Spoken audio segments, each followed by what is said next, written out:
Section 20 of the CPC other source, जैसे section 16 आपने बताया कि सब्जेक्ट मैटर सिचुएट, जहाँ पे सब्जेक्ट मैटर सिचुएट कर रहा है वो ज्यूरिडिक्शन बनता है। वैसे ही सेक्शन 20 में दिया हुआ है other source to be instituted where dependent reside. हाँ ठीक।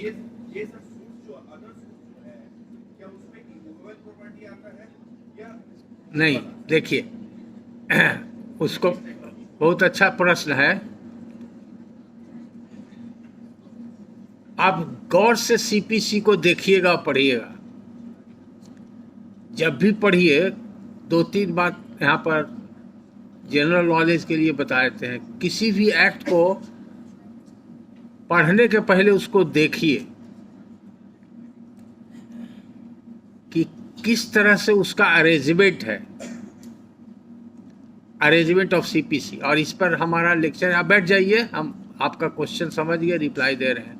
और आप लोग भी सुनिए, पीछे जो बैठे हैं बात कर रहे हैं, आप लोग को ये मौका, if you will spend your time in talking with each other, आपको तो बहुत जिंदगी भर बात ही करना है, यही ना कम मौका मिलेगा।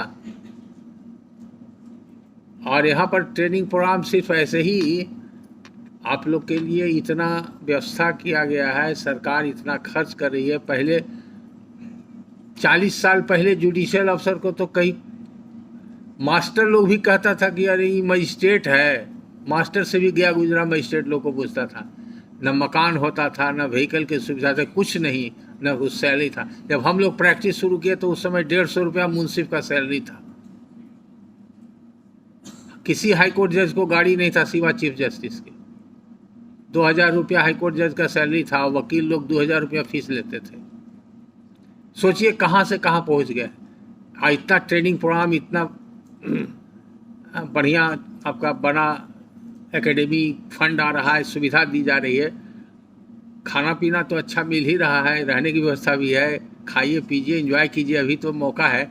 लेकिन क्लासरूम में don't waste your time in talking with each other unless कि कोई इतना अर्जेंट मैटर हो। और अगर आपका इंटरेस्टिंग टॉपिक नहीं है, या आपको लग रहा है कि फैकल्टी बकवास कर रहा है, ये ठीक से नहीं पढ़ा रहा है, या ये नहीं जानता है आपके हिसाब से, तो आप क्लास से चुपके से निकल जाइए। लेकिन it does not look nice to discuss in class when the class is on. I am very strict in this matter. आपके कोर्ट में बैठे रहिएगा, आपका कोई गवाही हो रहा है, जीरा हो रहा है, 2 वकील बात करते रहेंगे तो आपको अच्छा लगेगा, आप तुरंत टोकिएगा। तो हर जगह डिसिप्लिन एंड डिकोरम होना चाहिए। If you want to maintain discipline and decorum in your court, then you must yourself maintain that discipline and decorum in the academy also. और हम इसलिए कह रहे हैं कि जो समय बीत गया वो फिर लौटेगा नहीं। और जिज्ञासा देखते हैं, आपके ही कलीग आप सभी लोग हैं, हमने just by way of information दिया, इट इज योर प्रिविलेज। कुछ लोग चैनल को सब्सक्राइब किए, हम समझते थे कि 100 लोग थे तो हमने तुरंत देखा कि कितना नंबर एक्सीड किया है, तो सब लोगों ने नहीं किया। तो अपना अपना कारण है, हमने बता दिया। It is your duty, it your discretion, not duty.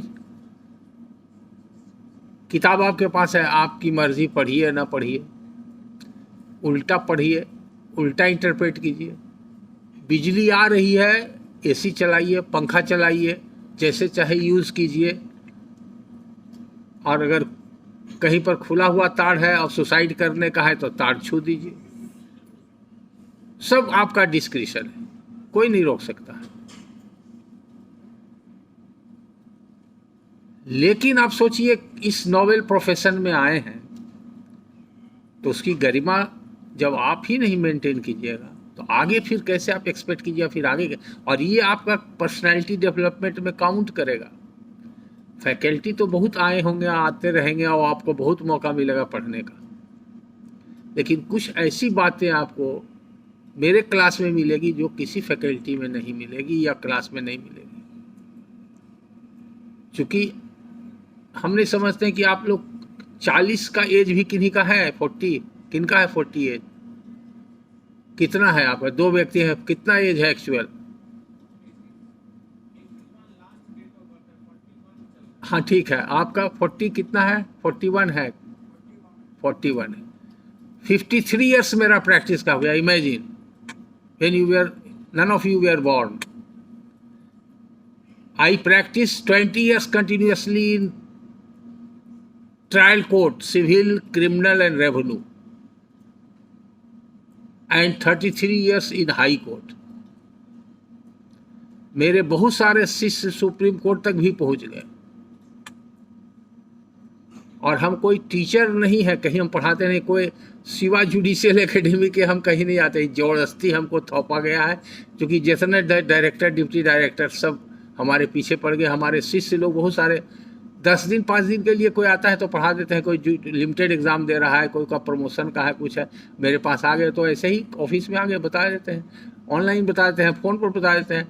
वो बाई बर्थ हमारे में वो कीड़ा है पुराना गुरु वाला, इसीलिए हम आते हैं, बहुत कॉन्शियस रहते हैं कि जिस काम के लिए हम आ रहे हैं उसका कुछ फ्रूटफुल हो। हमारे लिए तो ये टैक्सिंग है, जो हम ऑफिस में बैठ के मेरा प्रोफेशनल अर्निंग होगा कंसल्टेशन और डिस्कशन या ड्राफ्टिंग में, तो उसका तो डिसमल में भी यहाँ नहीं होगा, कोई मॉनेटरी गेन नहीं। हमारा टाइम आपको नहीं मालूम होगा, फॉर योर इन्फॉर्मेशन बताते हैं, हम यहाँ 10 बजे से लेकर 5 बजे तक क्लास लेते थे। I am the only exception person in the entire India कि टोटल क्लास होल्ड डे का मेरा रहता था। आजकल रूटीन नहीं टंगता है फैकल्टी रूम में, और 3 साल तक लगातार यही सिलसिला चलते रहा तो कैओस हो गया।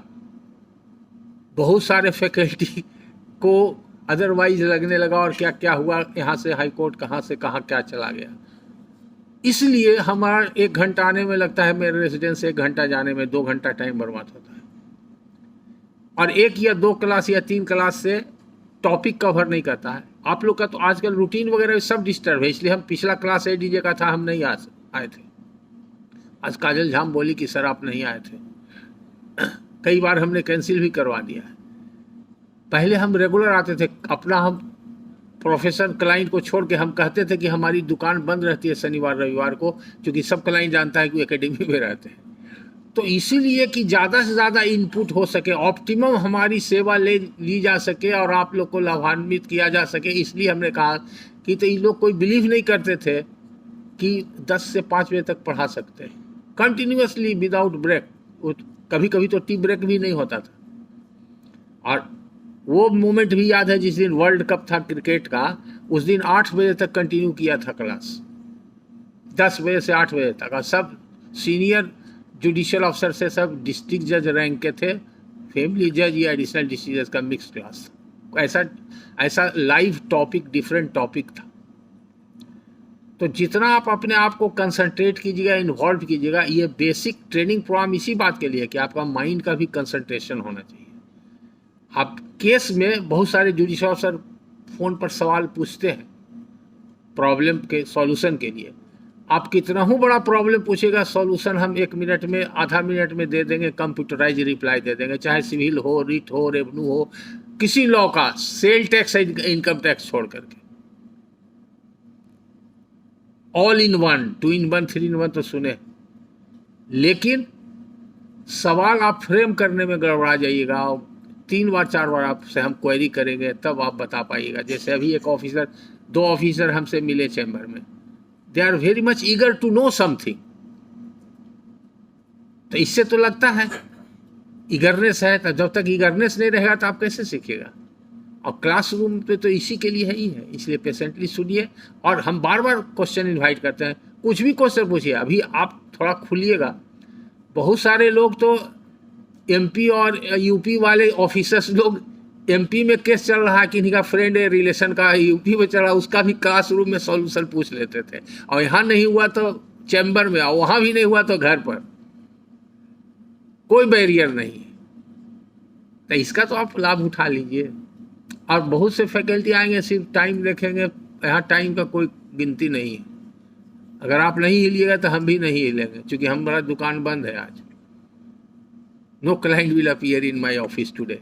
जूनियर जो कर सकता है करेगा, जूनियर टाइपिस्ट, मुंशी जो करना है करेगा, हमको कुछ नहीं करना है। आज हमारा हॉलीडे है, और हॉलीडे आपके साथ हम इंजॉय कर रहे हैं।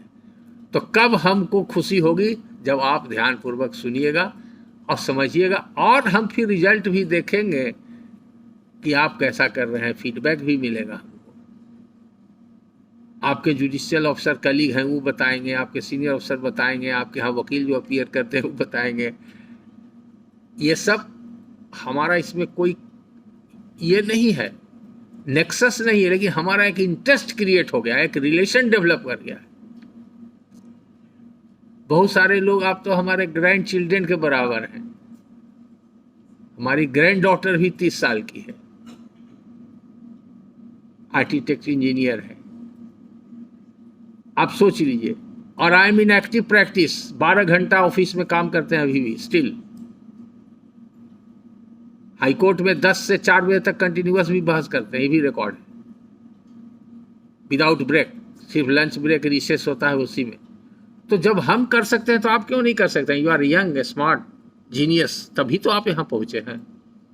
कुछ तो बात आप में है कि आप लॉ किए, लॉ करने के बाद जुडिशियरी किए, जुडिशियरी करने के बाद आप यहाँ पर अपॉइंटमेंट हुआ, आपका ट्रेनिंग प्रोग्राम चल रहा है। Don't waste your time.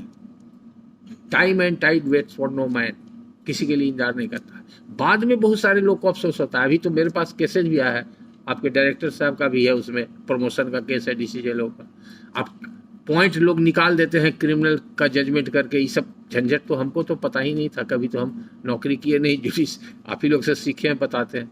अब सर हम तो किए थे नहीं सर, सिविल का डिस्पोजल, सिर्फ क्रिमिनल का किए, तो हमको तो पॉइंटे नहीं मिला, इसलिए प्रमोशन हमारा नहीं हुआ। अब कोई हाई कोर्ट में लड़ रहे हैं, कोई सुप्रीम कोर्ट में लड़ रहे हैं प्रमोशन के लिए, कुछ लोग रिटायर कर गए, केस पेंडिंग है, कुछ का डेथ भी हो गया। तो ये सब बाद में कुछ कुछ प्रॉब्लम आ गया, तब लगेगा आपको कि नहीं। और ये जान लीजिए कि जज वही कंप्लीट है, वकील वही कंप्लीट है जो सिविल लॉ जानता है। बहुत से ऐसे जजेस हमको मिले हैं, ऐसे वकील मिले हैं जिनका कोई फैमिली प्रॉब्लम आया लैंड से संबंधित, और उनके पेरेंट्स या उनके रिलेटिव या फ्रेंड्स उनसे पूछा तो सही जवाब नहीं दिए या इनकार कर दिए कि नहीं हम जानते हैं, तो लोग सरकास्टिक रिमार्क भी करते हैं। हमारे साथ हाई कोर्ट में हमारे कलीग बैठते थे, हमारे ही एज के, वो कम से कम 2005 में जब अमेंडमेंट हुआ इंडियन सक्सेशन एक्ट में, डॉटर्स को पार्टनर ट्रीट किया गया बाय अमेंडमेंट, उसके पहले वो कई बार हमसे अपने फैमिली मैटर्स में, वो काफ़ी बहुत प्रॉपर्टी वाले हैं पटना में, अरबपति आदमी, वो एडिशनल एडवोकेट जनरल भी रह चुके थे। Now he is non practising age के कारण। तो उनको विश्वास नहीं होता था कि डॉटर्स का कैसे होगा। और जब 2005 आया तो 10 बार एक ही लॉ को हमसे डिस्कस करते थे, बीइंग एडवोकेट, सीनियर एडवोकेट, तो भी उनके दिमाग में नहीं आता था कि कैसे हो। बहुत बार कुछ वकील लोग आते हैं कि सर हमारे पिताजी ने कहा कि वो विल ड्राफ्ट कर दीजिए। तो drafting is a different part, it is not part of the advocacy. वो कन्वेंसिंग एंड ड्राफ्टिंग यहाँ लोग पढ़ते नहीं हैं, आप लोग पता नहीं क्लास में पढ़ाया गया है कभी कन्वेंसिंग एंड ड्राफ्टिंग? आप लोग पढ़े हैं? हम लोग तो पढ़े भी नहीं थे, जब लॉ में पढ़ते थे तो सुने भी नहीं थे उस जमाने में। लेकिन कन्वेंसिंग एंड ड्राफ्टिंग में जो सॉलिसिटर्स होते थे प्रेसिडेंसी टाउन में, वही लोग लिखते थे सारा डीड, और बहुत अच्छा उन लोग का अर्निंग था। अब वो वकील साहब बहुत अच्छे वकील हैं हाई कोर्ट के, और उनके फादर रिटायर्ड प्रोफेसर थे यहाँ पटना यूनिवर्सिटी के, और फॉरेन में लीबिया वगैरह में बहुत दिन प्रोफेसर रहे, तो उनको फॉरेन मनी था, डॉलर वगैरह था उनके पास, यहाँ पटना में बहुत सा प्रॉपर्टी खरीद लिए। तो उसको अरेंजमेंट के लिए उन्होंने कहा कि विल हम लिखेंगे। बेटा उनका वकील है, बहुत तेज वकील है, बहुत अच्छा अर्निंग, बोला नहीं हम नहीं लिख सकते। पिताजी के लिए तो कितना विद्वान हो पुत्र है, कहीं कि क्या तुम वकील है, तुमको एक विल लिख लेने आता है, 30 साल से हाईकोर्ट में वकालत कर रहा है, एक विल नहीं लिख सकता है? तो डरे डरे मेरे पास आया कि सर बड़ा डांट सुने हैं पिताजी से, वो मेरा विल ड्राफ्ट कर दिए। हम कहा आपके कहने से नहीं करेंगे, पिताजी आएंगे तब करेंगे, इसलिए कि विल में क्या चाहते हैं, उनका ने विल है, तो उनका विल क्या है, will is a wish and desire of the testator, तो उसके हिसाब से। लेकिन खैर फिर बाद में आए बनाए उनका विल। तो बस एक उदाहरण दे रहे हैं। और अब लास्ट टॉपिक पर आ जाते हैं। Don't take it otherwise, it is whatever I have said, it is for your benefit without any malice. Suit by और अगेंस्ट द गवर्नमेंट, ये लास्ट टॉपिक आपका है, क्योंकि हम कोशिश करते हैं रूटीन से हट कर, चूंकि अभी आप लोग कम एक्सपीरियंस है, हमारे यहाँ क्लास टॉपिक कुछ रहता है और क्लास कुछ हो जाता है, चूंकि बहुत सा टॉपिक है जो कम इम्पॉर्टेंट है, इन लोगों ने सेलेक्ट कर दिया, और ज़्यादा प्रॉब्लम जिनके पास है, 2-4 ऑफिसर इस बात के लिए सहमत हो गए कि नहीं सर इसी पर पढ़ाया जाए, वो टॉपिक छोड़ दिया जाए, तो वो डिविएशन होता है। इट इज़ माई डिस्क्रिप्शन, हम बता सकते हैं। उसी तरह से पर्सनल प्रॉब्लम हो गया या पर्टिकुलर कोर्ट में प्रॉब्लम हो गया, उस केस से प्रॉब्लम हो गया, तो लोग कहते हैं इसी के बाद आपको ऐसा प्रॉब्लम है कि एक्सप्लेन करने में 5 मिनट 10 मिनट समय लग गया। बहुत बार स्टेट में रिप्लाई दे देंगे तो समझ में नहीं आ पड़ा, तो समझाने के लिए कुछ तो बैकग्राउंड में जाना पड़ेगा। स्टेट के अगेंस्ट में सूट फाइल होता है, तो देखिए स्टेट, एक बिहार स्टेट हुआ, ये स्टेट गवर्नमेंट, और एक यूनियन गवर्नमेंट, ये सभी जानते हैं, तो दोनों के लिए एक ही प्रावधान है सेक्शन 80 सीपीसी, और रेलवे को भी उसी कैटेगरी में, क्योंकि रेलवे भी एक यूनियन गवर्नमेंट का, एक रेलवे डिपार्टमेंट का एक विंग है। तो आप जानते हैं कि कॉन्स्टिट्यूशन में आर्टिकल 12 में लिखा हुआ है इंस्ट्रूमेंटलिटी ऑफ द स्टेट, जो स्टेट के डिफिनेशन में नहीं आता है, लेकिन उसका फंक्शन पब्लिक इंटरेस्ट में है और पब्लिक के लिए है, उसको बोलते हैं कॉरपोरेशन हो, बोर्ड हो, या और कोई इंस्टीट्यूशन हो जिसका फंक्शन पब्लिक फंक्शन के रूप में कहलाता है, वो सब कहलाता है इंस्ट्रूमेंटलिटी ऑफ द स्टेट। इसलिए ये लाया गया कॉन्स्टिट्यूशन में, आप लोग पढ़े हुए तो जानते होंगे, फ्रेशनर हैं, कि writ is maintainable against the state और the instrumentality of the state. State here used in the constitution is in wider term which includes union as well as union government as well as the state government। तो एक category तो ये हो गया। दूसरा, उसके जो ऑफिसर्स हो गए, वो स्टेट और उस ऑफिशियल कैपेसिटी में अगर उनको सू करना है, जैसे मान लीजिए you have to file a suit against education secretary और इरिगेशन सेक्रेटरी और ए डिस्ट्रिक्ट मजिस्ट्रेट और ए DCLR, तो वो भी उससे कवर्ड है। वो अम्ब्रेला जो दिया गया स्टेट को, तो उसके ऑफिसर्स को भी दिया गया, और इंस्ट्रूमेंटलिटी ऑफ स्टेट जो बनाया गया वो for the coverage of article 226। जो 5 तरह का रिट हाई कोर्ट इशू कर सकता है, वो रिट किसको इशू करेगा? It is not to be issued against any private individual और प्राइवेट कंपनी और private party. It is always against the state or the instrumentality of the state। उसका definition आया, एक्सटेंड किया गया कि जिसका फंक्शन हो स्टेट के बिहाफ में, पब्लिक के वेलफेयर के लिए, या पब्लिक के सेफ्टी या प्रोटेक्शन के लिए, या पब्लिक का जो राइट्स एंड ड्यूटीज है उसको प्रोटेक्ट करने के लिए और इन्फोर्स करने के लिए, तरह तरह का, वो सब इंस्ट्रूमेंटलिटी ऑफ। हालांकि अब बाद में सुप्रीम कोर्ट ने कहा, उसके होराइजन को और ज़्यादा बढ़ा दिया गया, लेटेस्ट जजमेंट सुप्रीम कोर्ट का आ गया बहुत सा, कि प्राइवेट स्कूल भी है उसके अगेंस्ट भी रिट मेंटेनेबल है। दिल्ली में शुरू हुआ था, फिर पटना में भी हुआ, कई जगह हुआ, तो वो अलग मैटर है। सिर्फ समझाने के लिए बैकग्राउंड में आपको हम बता रहे हैं कि सेक्शन 80 कैसे आया।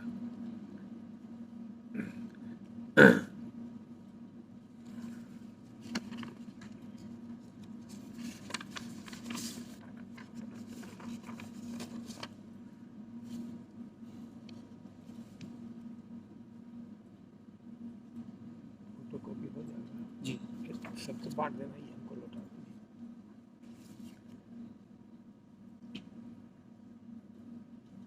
तो ये जो CPC अभी आप देख रहे हैं ना, इसके पहले 3 CPC और था, ये मालूम है कि नहीं?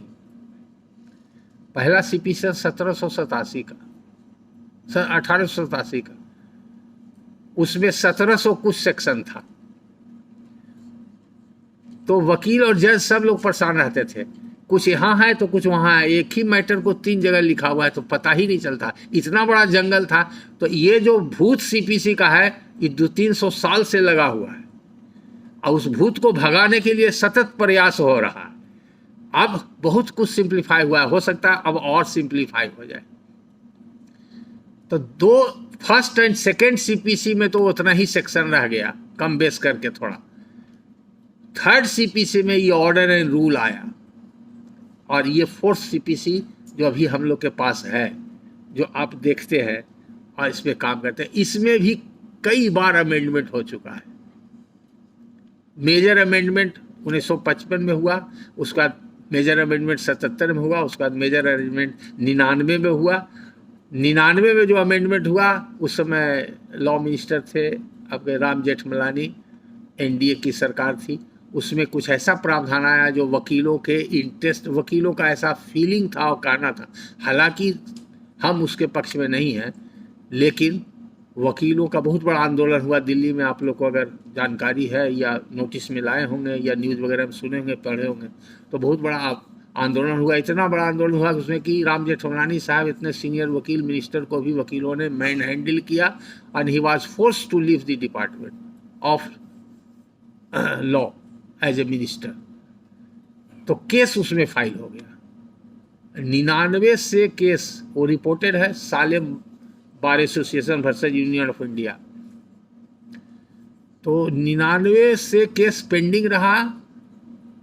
2002 में कुछ जो ऑब्जेक्शनेबल था मैटर बिल में उसको हटा दिया गया। तब वो एक्चुअली 99 का अमेंडमेंट है, इन्फोर्समेंट हुआ जुलाई 2002 से। आज उसी के तहत हम लोग काम कर रहे हैं। तो बहुत सारा ऑब्जेक्टिव्स था, कहाँ कहाँ कर्टेल करना है। तो अभी चूंकि टॉपिक नहीं तो बता देते कि कहाँ कहाँ चेंजेज हुआ, पहले क्या था नहीं था। तो ये सब जानकारी के लिए आप पढ़िएगा मेरा लेक्चर जो देखिएगा वीडियो में। कम से कम मेरे ख्याल से 20 लेक्चर होगा कंटिन्यूअसली। शुरू होता होगा अरेंजमेंट ऑफ सीपीसी। तो बाद में जो अरेंजमेंट हुआ जो अभी आपके सामने हमारे सामने है वो क्या है? पहला पार्ट में है सेक्शन, दूसरा पार्ट में है ऑर्डर एंड रूल और तीसरा पार्ट में है अपेंडिक्स। अपेंडिक्स का भी बड़ा इंपॉर्टेंट रोल है। हमारे आपके शरीर में भी होता है अपेंडिक्स। आज तक वैज्ञानिक को पता नहीं और डॉक्टर को पता नहीं कि क्यों भगवान बनाए। जब कुछ प्रॉब्लम हुआ तो बोले कि अपेंडिक्स निकाल दो, क्योंकि फंक्शन ही नहीं मालूम है। निकालने के बाद भी पता नहीं चला, लेकिन वो इतना बड़ा इंजीनियर है जिसने बनाया है, इस बुद्धि से तो हम लोग नहीं समझ सकते हैं, कितना विद्वान हो जाएंगे। तो उसी तरह से अपेंडिक्स है तो वो बॉडी का पार्ट है, इसको लोग नहीं समझते हैं। उस पर भी लेक्चर है, आप देखिएगा। It has got a statutory force. Appendix में भी 2 पार्ट है। अपेंडिक्स में ABCDEFGHI तक है। उसमें देखिएगा कि पहले पार्ट में है प्लीडिंग, दूसरा पार्ट में है आपका नोटिस, इसी तरह से प्रोसेस वगैरह करके सब है। तो कहाँ प्लीडिंग्स का वो नमूना दे हुआ, लेकिन उसका मैंडेटरी इफेक्ट है, उसका भी सेक्शन इसमें बना हुआ है। एक सेक्शन इसमें है जो कहता है कि it is A part of the body of the code, और उसके लिए ऑर्डर 18 भी बना हुआ है, सेक्शन 139 शायद है इसमें। तो खैर, तो आप ये जान लीजिए कि 3 अरेंजमेंट सुविधा के लिए किया गया है। सेक्शन है जो कोर्ट को पावर बिस्टो करता है, जुडिक्शन वेस्ट करता है। जैसे आपको इंजंक्शन देना है, रिसीवर अपॉइंट करना है, कमिश्नर अपॉइंट करना है, तो ये कहाँ मिलेगा? तो सेक्शन में मिलेगा। अब वो कैसे इम्प्लीमेंट करेंगे, कब करेंगे या नहीं करेंगे, वो डिस्क्रिप्शन और प्रोसीजर आपको ऑर्डर एंड रूल में मिलेगा। अब उसके लिए कौन सा फॉर्म यूज करेंगे वो अपेंडिक्स में मिलेगा। तो इसलिए उसको इग्नोर नहीं किया जा सकता है, इंपॉर्टेंट पार्ट है। उस सुविधा के लिए अरेंजमेंट किया गया है। अब आइए सूट के ऊपर। तब सूट में ये जब हम समझ गए कि पार्टी टू दी सूट होता है, ये समझ गए कि लोएस्ट ग्रेड के कोर्ट में होता है, पिकुलरी जुडिक्शन समझ गए, और ये भी समझ गए कि टेरिटोरियल जुडिक्शन क्या होता है। Necessary party, proper party, proforma party, intervener party, ये सब बाधा पार करने के बाद जब state officers of the state या इंस्ट्रूमेंटलिटी ऑफ द स्टेट के अगेंस्ट में सूट फाइल करने की बात आएगी, तो ये ओरिजिनल में नहीं था पहले सीपीसी में, वो बाद में जोड़ा गया। इसलिए जोड़ा गया कि आधा से ज़्यादा मुकदमा सॉल्व हो जाएगा, क्योंकि government is not suppose to be a litigant और at least to act as a litigant. तो अगर किसी पब्लिक का जेन्युइन ग्रीवांस है और गवर्नमेंट या गवर्नमेंट के कंसर्न ऑफिसर्स को वो नोटिस दे देता है, अपना ग्रीवांस प्लेस करता है और उस ग्रीवांस को वो रेड्रेस करने का उसको जुडिक्शन है, कर सकता है, तो सूट की क्या आवश्यकता है। The purpose behind enacting this provision was to give quick relief to the litigant who wants to sue government or government officials. लेकिन धीरे धीरे बाय एंड लार्ज जैसे जैसे सोसाइटी में हर वॉक ऑफ लाइफ में चेंजेस हो रहा है, आदमी में डिजॉनेस्टी बढ़ रहा है, ग्रीड बढ़ रहा है, लिटिगेंट टेम्परामेंट बढ़ रहा है,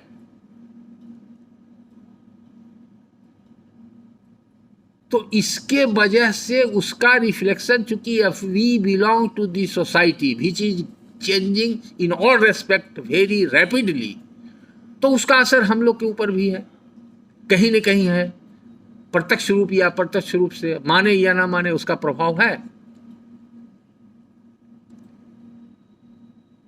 तो क्या होने लगा कि जिस आदमी का जो ड्यूटी और ऑब्लिगेशन है एज ए ऑफिसर और as an instrumentality of the state और protector of the state interest, वो लोग का एटीट्यूड बदल गया, हॉस्टाइल हो गया, कैजुअल हो गया, केयरलेस हो गया। नोटिस गया, उसको ड्रॉवर में रख दिया, न उसका कभी रिप्लाई दिया। In my 53 years of practice, I have never received any reply of notice under section 80 CPC. Though I have sent not less than 1,000 notice to the government or government official, but I did not receive a single reply.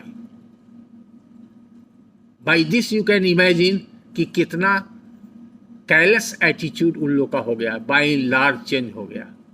तो ये तो हम समझते हैं कि गुलामी के कालखंड में हम लोग गुलाम थे, अंग्रेज शासक था, हम लोग का इंटरेस्ट, हम लोग का वेलफेयर वो कभी नहीं सोचता था, वो अपना वेलफेयर सोचता था और अपने वेलफेयर के लिए काम करता था।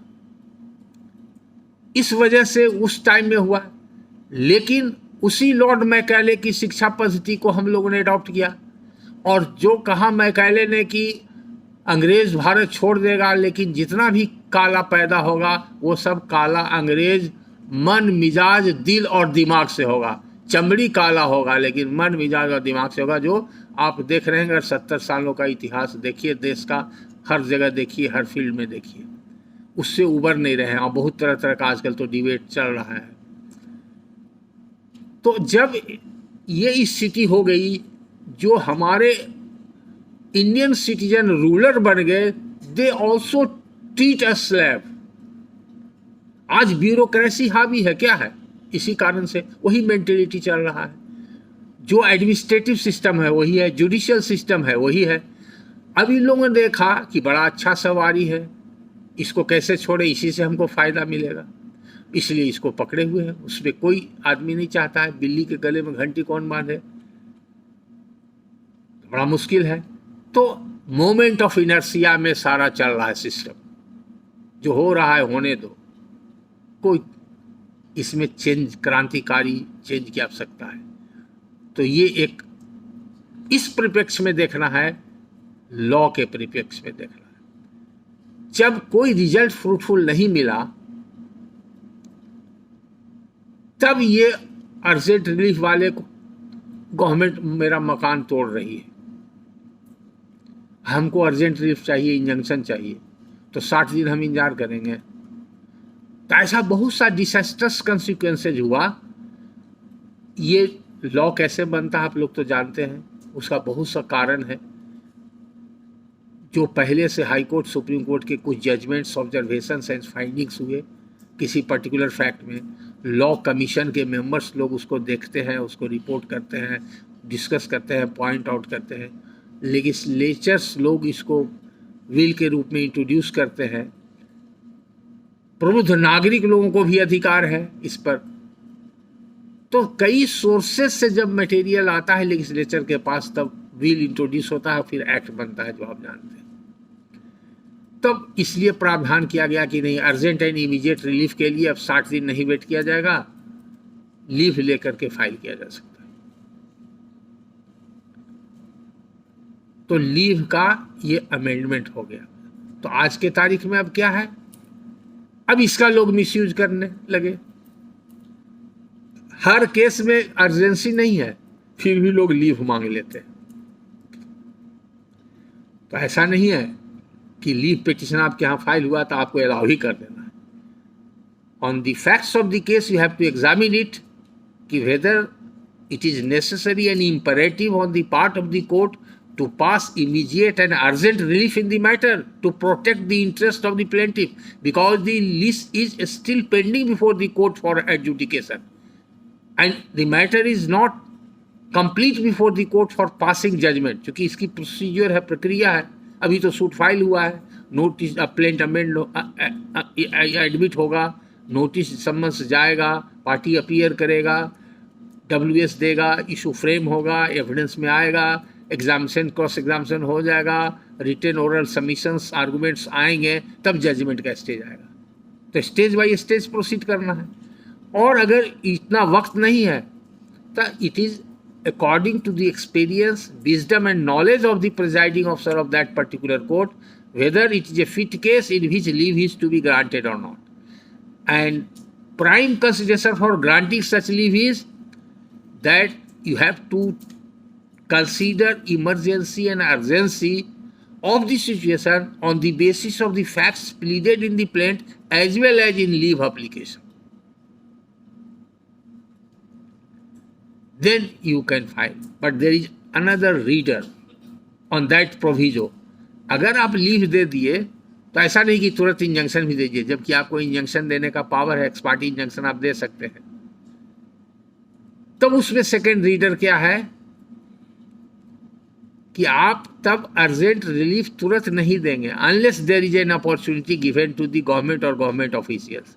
तब आप इंजंक्शन अगर मांग रहा है तो इंजंक्शन का सो कॉज नोटिस दीजिएगा। आप बहुत अर्जेंट है तो स्पेशल मैसेंजर से उसको सर्व कराने का आदेश दीजिएगा, उसके कॉस्ट पर जाएगा। तो आपको लीव कब देना है, लीव नहीं देना है, ये दोनों आपका डिस्क्रिप्शन है। उसको कैसे एक्सरसाइज करेंगे, ये सब दोनों पार्टी के इंटरेस्ट को प्रोटेक्ट करने के लिए लेजिस्लेचर ने अपने विजडम के हिसाब से ये प्रावधान किया। और it is होनली A discretionary matter for the court, but law is well settled that all discretion vested with the court are based on sound judicial principles. You will have to apply your judicial mind to the facts of the case, the fact and situation of the case, and the condition under which the plaintiff has approached the court and the nature of relief which he seeks. यह सब का totality का पूरे परिवेश में जाके अब गहन विवेचना के उपरांत आपको एक निष्कर्ष पर आना पड़ेगा। हो सकता है कि आपका निष्कर्ष सही नहीं हो, but don't care. Judges are privileged to pass wrong order. You cannot be blamed by anybody. ये इसका गलत माने नहीं समझिएगा। You are privileged to pass any wrong order, whatever you feel. According to your wisdom, the suit is fit to be dismissed, dismiss it. According to your wisdom, it is fit to be allowed, decreed, you decree it. Nobody can question you. The only forum is to challenge that judgment, decree or order before the appellate court. For that there is a provision under what ground the judgment can be challenged and how the appellate court will decide the matter. Appellate court में firm आप देखिएगा, बहुत सा judgement में देखिएगा, मुंसिफ ने एक judgement किया, उसको डिस्ट्रिक्ट जज ने रिवर्स कर दिया और डिस्ट्रिक्ट जज के जजमेंट को हाई कोर्ट ने रिवर्स कर दिया और सुप्रीम कोर्ट ने हाई कोर्ट के जजमेंट को रिवर्स करके मुंसिफ कोर्ट के जजमेंट को रिस्टोर कर दिया। सैकड़ों ऐसा जजमेंट आपको मिलेगा। तो इसका यह मतलब नहीं है कि मुंसिफ बहुत ज़्यादा काबिल थे, हाई कोर्ट जज कम काबिल थे। It's depend upon angle of vision. आप किस परिप्रेक्ष्य में उसको देखते हैं, समझते हैं और उसको अमल में लाते हैं। जैसे आप देखिए, दूर से शायद नहीं दिखाई पड़े, देखिए अब ये गिलास में पानी है, अब क्या प्रतिक्रिया होगी? जिनको दिखाई पड़ रहा है, अब गिलास देख के क्या प्रतिक्रिया आपकी होगी? आप बोलिए, आप लोग आगे 3 लेडी ऑफिसर हैं, 3 आप ही लोग से पूछते हैं, गिलास दिखाई पड़ रहा है ना? हाँ, गिलास में पानी भी है, ये भी समझ में आ रहा है ना?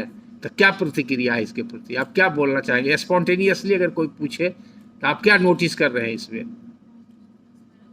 गिलास भरा हुआ है, आपका मैडम भरा हुआ है, आपका भरा हुआ है, तो हो सकता है आपको पूरा नहीं दिखाई पड़े, पूरा नहीं भरा हुआ है, थोड़ा कम है। हाँ हाँ हाँ, तो देखिए परसेप्शन में फर्क हो गया। वो भरा हुआ जो है वो हो सकता है पूरा नहीं दिखाई पड़ा होगा, लेकिन अगर दिखाई पड़ा तो आपका आंसर करेक्ट नहीं है। गिलास आधा भरा हुआ, आधा खाली है, इस पर तो सब लोग सहमत हैं। गिलास या आधा से ज्यादा भरा हुआ है और कुछ खाली है। It is right answer, but is not right answer. What is right answer?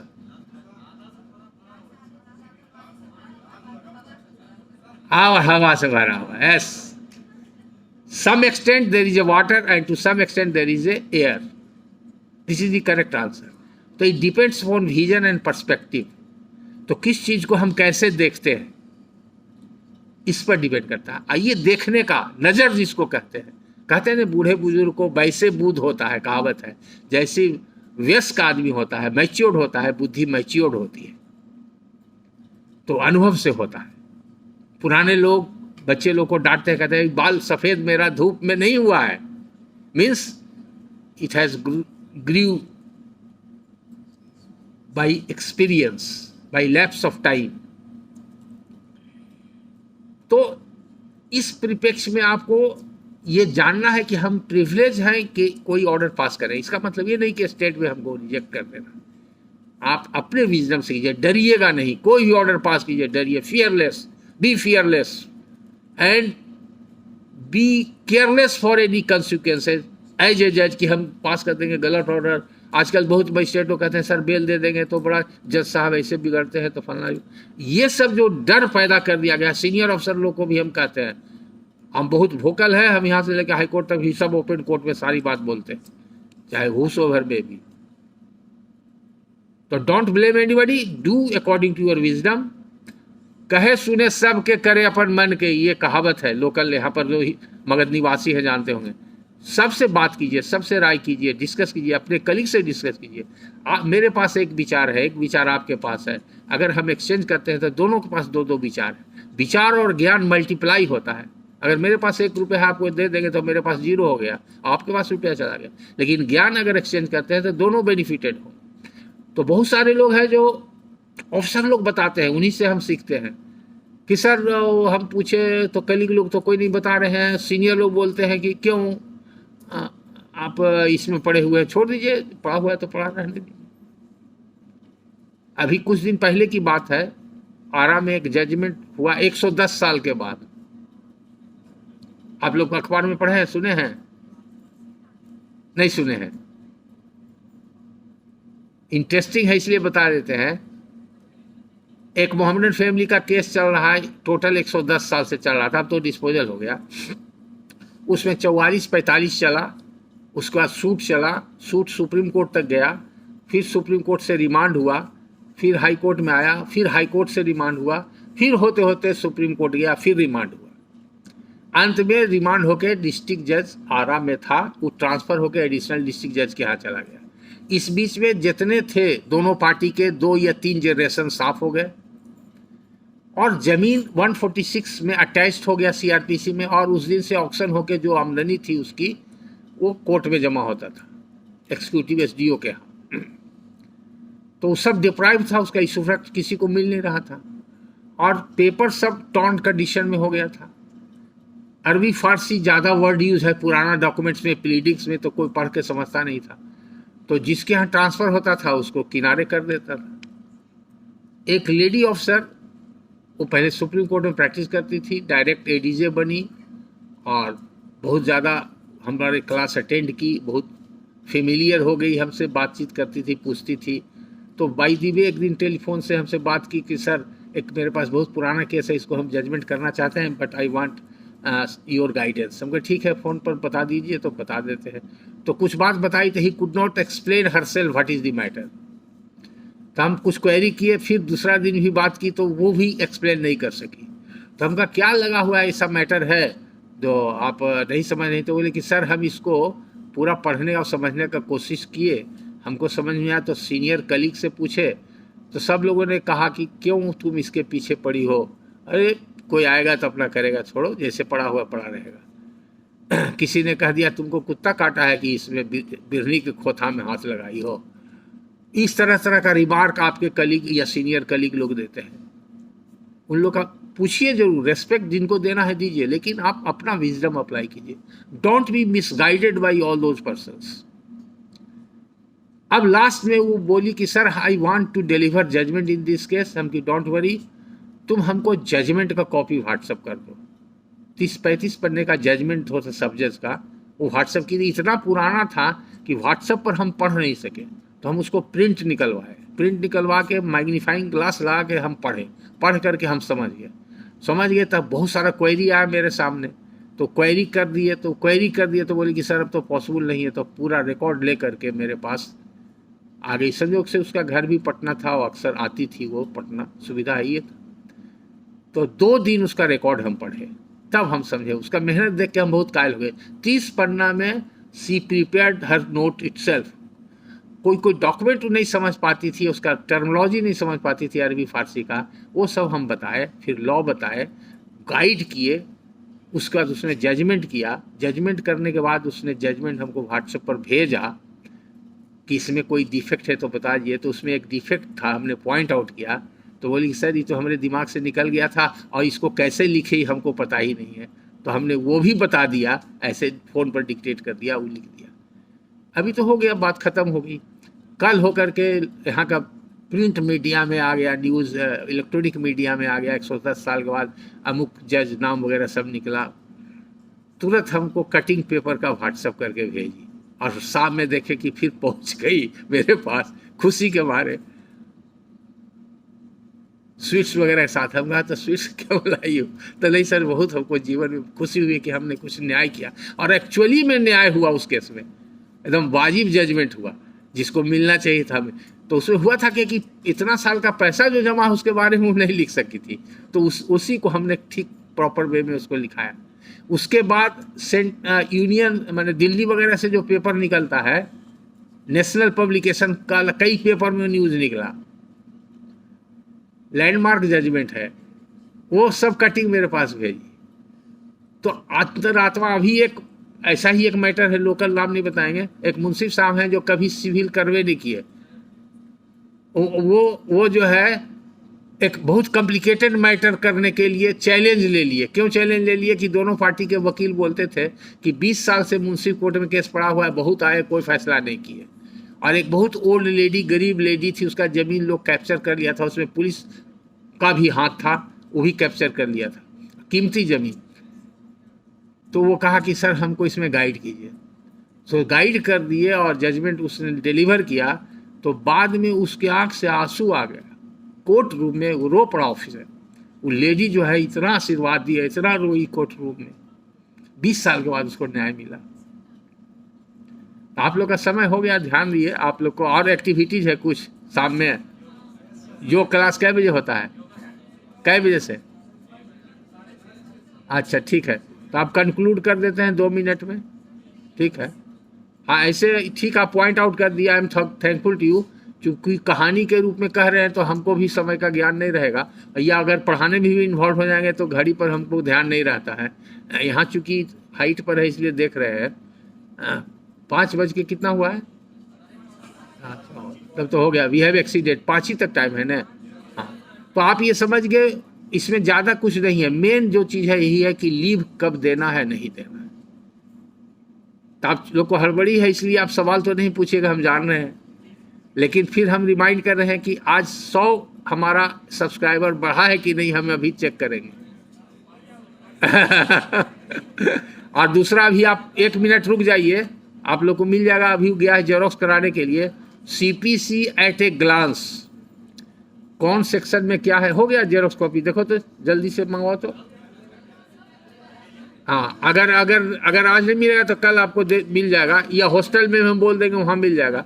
अच्छा, एक ऑफिसर को हमने व्हाट्सएप पर भी कुछ मटेरियल दिया है, आप वो ग्रुप में आ गया सब लोग को, वो आपके इजी रेफरेंस के लिए है। और ज़रूरत पड़ेगा कभी, इतना याद नहीं रहेगा कि कब कौन सेक्शन में क्या है, तो जल्दीबाजी में आप देख सकते हैं और फिर लेक्चर। तो आपके पास ऐसा मटेरियल है कि अब आपको डिफ़िकल्टी नहीं होगी, इंटरेस्ट आने लगेगा सीपीसी में जब समझिएगा।